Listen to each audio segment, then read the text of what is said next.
Para los que no lo conozcáis, el Cyberpunk 2077 es un single player curradísimo. Va a ser... Fijaos lo que os digo, va a ser uno de los single players que marquen historia. Fijaos lo que os estoy diciendo, ¿eh? Ese juego tiene todas las papeletas para ser uno de los singles players que marquen historia. Y lo vamos a jugar aquí, en directo. Lo vamos a jugar aquí en directo dentro de cuando salga. No me acuerdo cuándo dijeron que era la fecha semidefinitiva para que saliese el juego, pero dentro de un tiempo. Aparece Alex, sí, aparece Alex el capo, es verdad, sí. Acabo de llegar, ¿qué vamos a ver? Vamos a ver toda la información nueva del Cyberpunk. Tengo muchas ganas de verla porque este juego tiene muy buena pinta, la verdad. ¿Qué os da más hype? ¿Este juego o el Ashes of Creation? Let's fucking go, let's fucking go.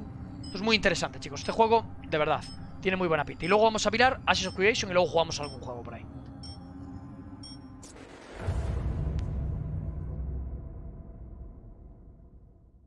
Vamos a ver. El juego en el que sale elxokas.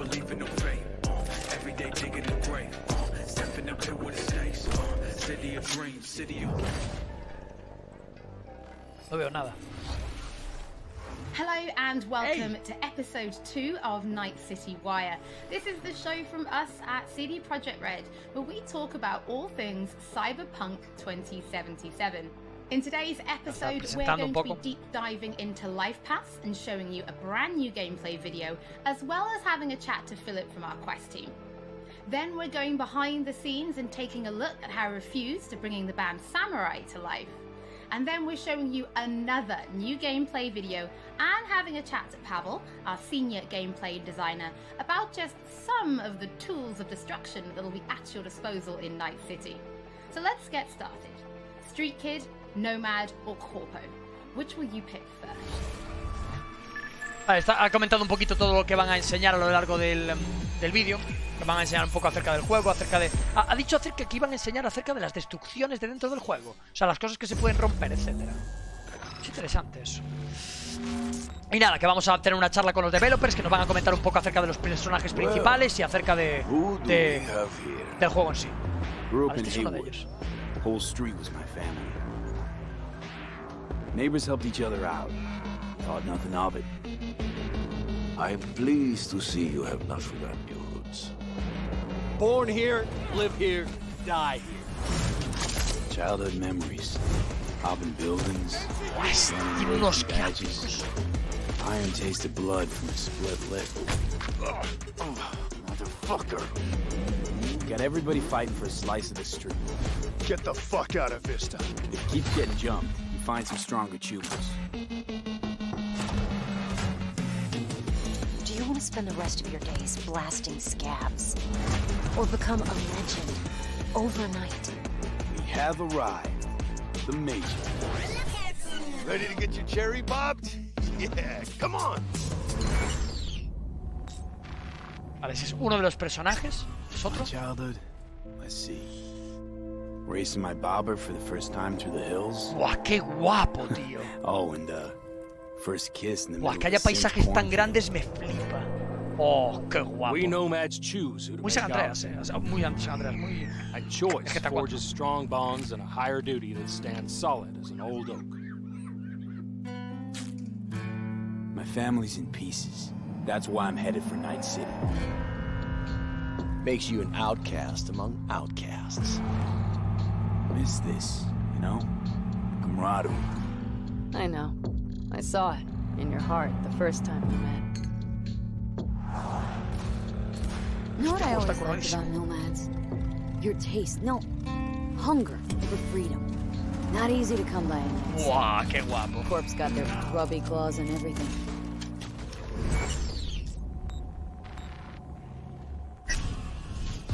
I have those reports you asked for. They were supposed to be ready yesterday. The world's going to tear us apart when the word gets around. The world's never going to find out. If I go down, you're going down with me. No! I'm not fucking joking. This isn't a request, V. But no way you're fucked, right? You're the one who fixes other people's shit.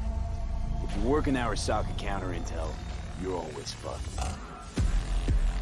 Today, they got you to zero somebody. Tomorrow, I'll get somebody else to zero you. What's the rules, Jack? Want to be top? Gotta have some skin in the game. Yeah, but you're not on top. It's a borough Arasaka is. Da la impresión de que el juego tiene una cantidad de trama que flipas, tío. Live for yourself. That's the only way. Que esos son los 3 personajes que tienes la opción de escoger, ¿no? Tiene un pintón que flipas, chicos. Yo, la verdad es que me sorprende. Philip, it is so good to see you again. It's actually been a while since I've had a chance to interview you about Cyberpunk. So I think for today, we'll start with a question that everybody wants to know. How does the path you pick affect your time in Night City?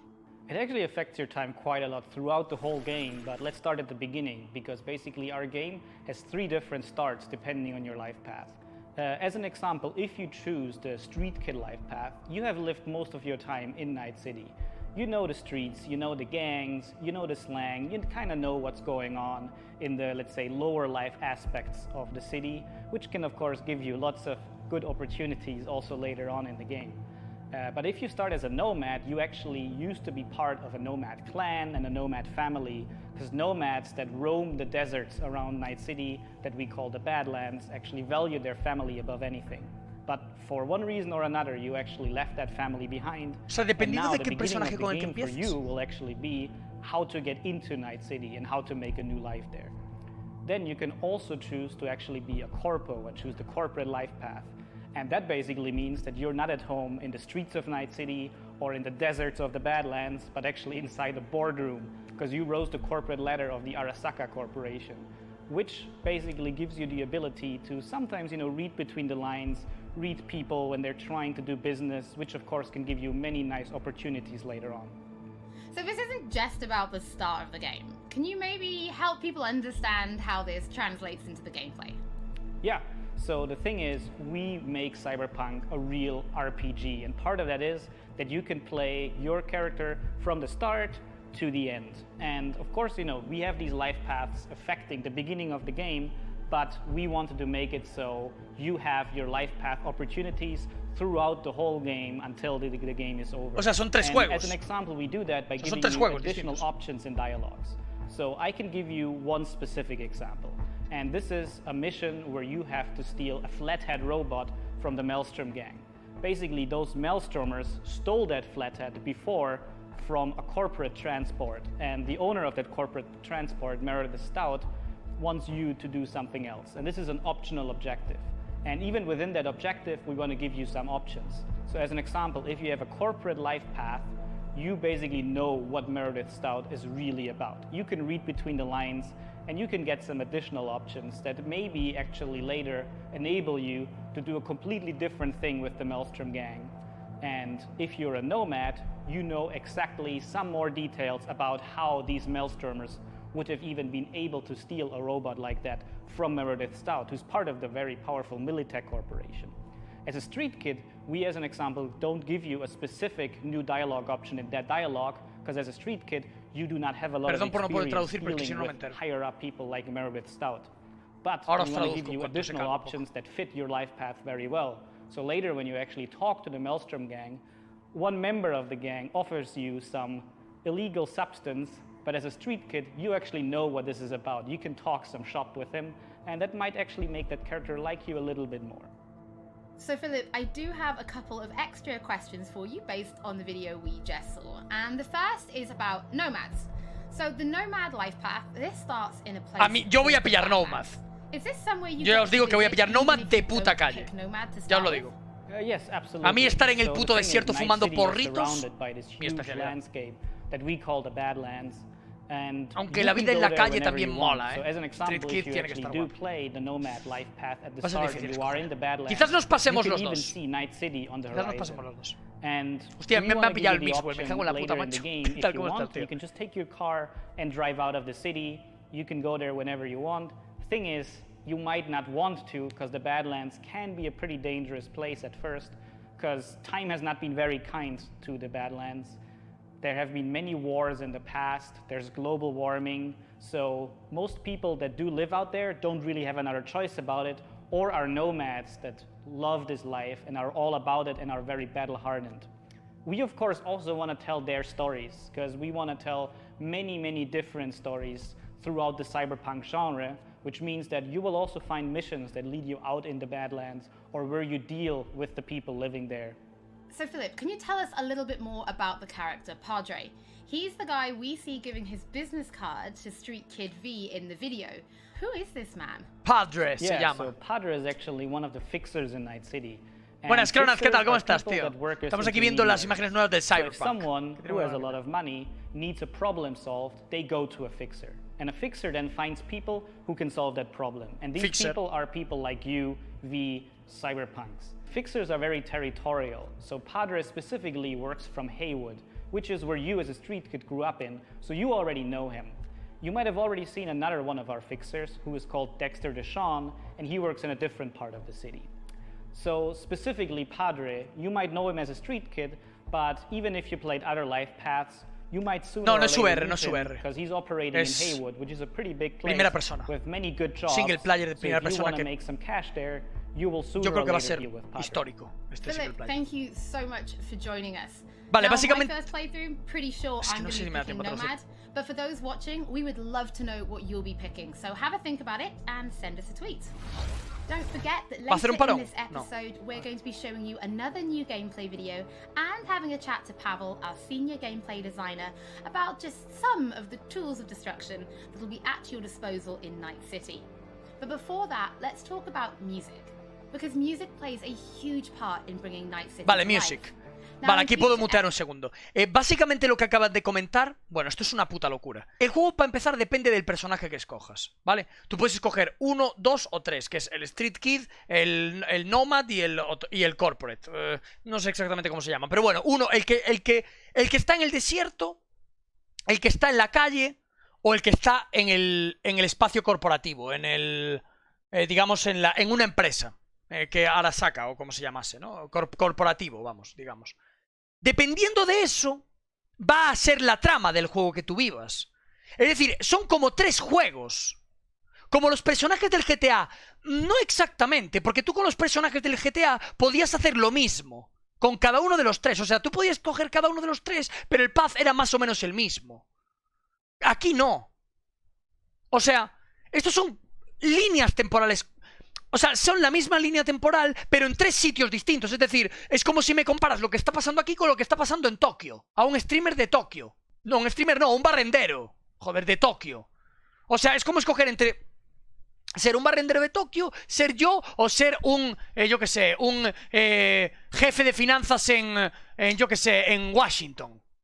Esos son los 3 paths, ¿sabes? Entonces, es como 3 juegos distintos, básicamente, lo que me está queriendo decir.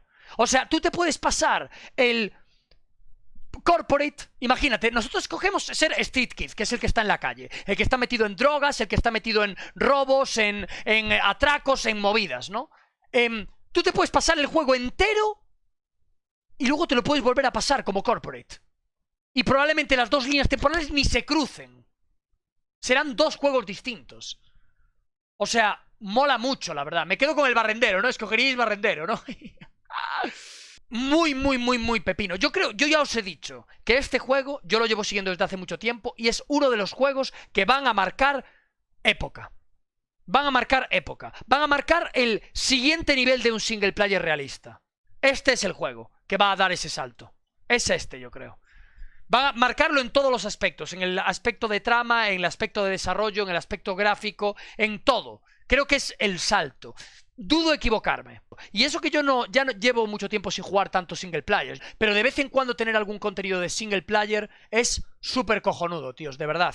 Es extremadamente necesario. Y además son juegos que para streamear son muy buenos. Porque puedes ir a tu ritmo, puedes pararte cuando quieras, charlar con el público, digamos que te puedes empapar mucho más que jugando competitivo, porque yo jugando RBG a 2700 de rating o a 2800, ¿qué cojones queréis que interactúe con vosotros? Yo tengo que estar a todo lo que tengo que estar porque estoy al máximo nivel. Estoy combatiendo contra el top 100, top 200 de los mejores jugadores de Europa. No puedo estar leyendo el chat y haciendo el mongoloid. Tengo que estar a lo mío, ¿entendéis? En cambio, si estoy jugando a esto, puedo estar haciendo lo que me salga de los cojones, que es lo que me gusta a mí. Hacer lo que me salga de los cojones, no tener que estar tan centrado en competir, ¿no? ¿Entendéis? Entonces, pues bueno, es lo que mola, joder. Tener un contenido un poquito distinto, ¿no? Un contenido un poquito diferente, simplemente. Al que le gusten los RPGs, dadle un try. Eso mismo opino yo. Eso mismo opino yo. Creo que es un juego al que vale la pena darle un intento. Te tiene que gustar un poquito el género. Yo también os recomiendo que dejéis un poquito... Que no seáis tan puristas. Mola salirse un poquito del tiesto, chicos. A veces cuesta. Sobre todo a mí porque soy creador de contenido. Pero os lo recomiendo. No estar solamente obcecado con algo, ¿no? Y esto es un muy buen... 19 de noviembre. Crema. Es que el 19 de noviembre... 19 de noviembre. Menuda fechita, las 16:47. We're excited to announce a fourth new song called A Like Supreme, which is coming to streaming services today. That means you can check it out once the show is over. A ver si lo vuelven a retrasar. Se va a juntar con el WoW. Si se junta con el WoW, chicos, me va a tocar los cojones. Y va a pasar.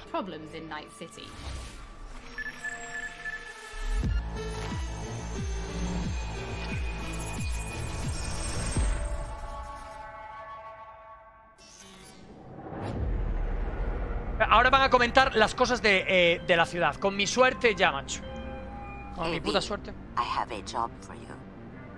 A client of mine is making an arms deal. He needs protection. It could get hot, very hot. The gun dealers are Maelstrom. Alas, nothing ever transpires as planned with them. You better gear up for this. Guapa la... Dios, es que mira los gráficos, tío.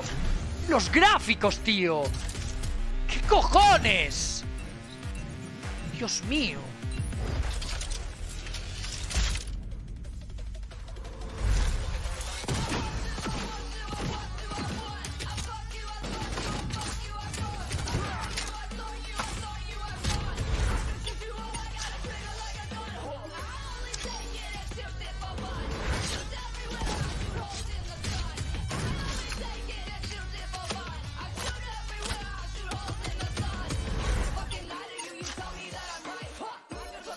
Smart.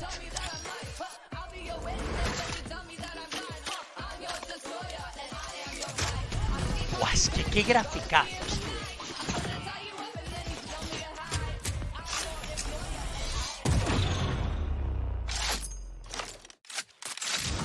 Wow. Melee weapons.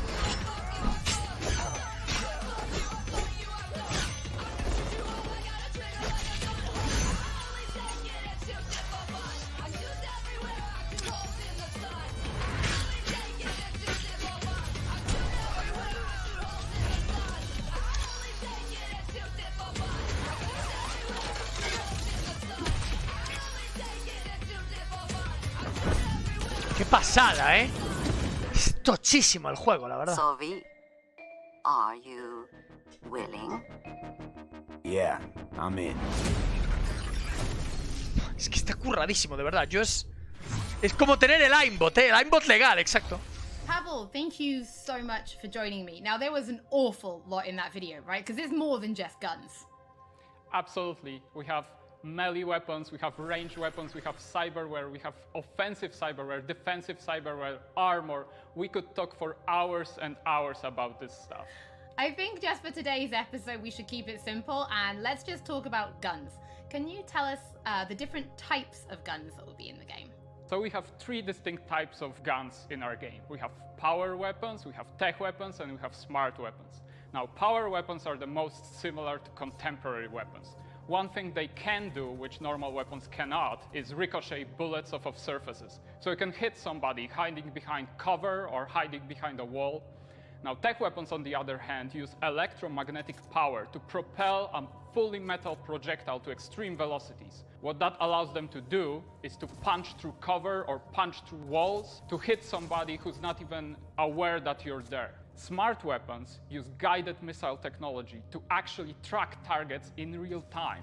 So you can hit somebody who's dodging, running away from you, or you can hit somebody who's hiding behind cover. So Pavel, Cyberpunk doesn't just contain FPS elements, right? It's also a fully fledged RPG. So can you tell us how you guys approached introducing those RPG elements into gunplay? Es que es un RPG so I can shooter. Tell you one thing, Holly. It wasn't easy to merge those two elements together. Now, we've spent a considerable amount of time merging the RPG and FPP side of our game. What the player will experience is that V changes from a small-time mercenary to a legend in the world of Night City. V becomes more and more proficient in using weapons as the game progresses. So they will see that reload times become shorter, the accuracy of your weapons grows, you will have faster aiming time, you will move faster with your weapons. Everything becomes more in your control, and that gives you more opportunities to defeat the biggest encounters that we've designed for you. So I have prepared a few extra questions for you, Pavel, if you're feeling up to it. Of course. Okay, well the first is going to be, how do you find more weapons in Night City? Like, where will players be looking for them? So I expect the players to look everywhere for new and exciting weapons. You can of course buy weapons at vendor shops, and they will house an entire catalog of weaponry that you can get. Tiene However, multiplayer, the best weapons that you can find will be taken from enemies or loot caches that we have everywhere in Night City. The weapons rarities range from common through uncommon up to rare and then legendary. And as they go in rarity, they actually climb in power. However, legendary weapons are very specific in such a way that they possess unique abilities that you will find on no other weapons in the game. The players will actually need to make some tough choices to find some legendary weapons, because maybe they need to choose whether to kill a person who holds the legendary weapons that they want, or to spare them because they like them as a character. So next question, let's talk about weapon modifications. What mods can people give to their weapons in Night City? So we have two types of modifications in the game. One of them would be modifications that we call attachments. So these would be scopes and silencers, and you can see y luego le podrás poner pegatinas y movidas, ¿no? O sea, como el Warzone, vamos. Statistics advantage, and they give you more opportunities in gameplay. The other part of mods would be software mods. Now these are basically small chips that you install in your weapon, and they actually change the statistics of the gun. They can give you damage, they can give you accuracy, or they can give you more fire rate. Some of those mods actually change the gunplay on a more fundamental level, so they can give you non-lethal rounds, biochemical rounds, to tear through that armor even faster. So I suppose for my final question, why don't you tell us about your favorite weapon then? Which is your favorite weapon so far in Night City? Oh, there are so many weapons that it's hard to choose just one. But I can mention some manufacturers with their weapons that I absolutely adore. The first manufacturer would be Tsunami Defense Systems, who produces the sniper rifle Nekomata. That's a tech sniper rifle. That means that it can pierce through walls. So you can actually hit somebody who's hiding behind cover or who doesn't even know you're there. Of course, I also like a close quarters approach. And what that needs is a shotgun. One of the shotguns that we have in the game is Budget Arms Carnage. Now that thing is cast from pure steel and it weighs a ton. However, you can cut a person clean in half with it. Another shotgun that I absolutely love, it's for a more refined approach, I would say, is a smart shotgun, Kangtao Zhuo. That thing has 8 barrels, and that means it can track 8 targets independently. Now, killing an entire room was never simpler. Pavel, thank you so much for joining. Buah, la verdad es que el diseño de armas es una paranoia que flipas. O sea, es una puta paranoia el diseño de armas. Es una puta paranoia. Before we end episode 2, this is a reminder that those who wish to dive deeper into the lore can now pick up The World of Cyberpunk 2077. This is a brand new book created in collaboration with Dark Horse Books that will give you an extensive look at what makes 30.000 personas. tick before jumping into the game this November. That is it for today's episode. Thank you so much for joining us. Don't forget that if you've missed anything or if you just want to watch again, we will be uploading everything to our channel shortly. Thank you so much for tuning in, and we'll be back with Night City Wire episode 3 Muy interesante, soon. tío. Buah, el diseño de las armas me parece la polla, tío. Y lo de que haya una zona de desierto, Dios, es que me gustan tanto las zonas de desierto. November 19th, tío. Espero que no me coincida con el puto WoW, tío. Espero que no me coincida con el puto WoW, tío. No me jodas, tío, por favor te lo pido. No me coincidas con el puto WoW, porque entonces voy a estar jodido.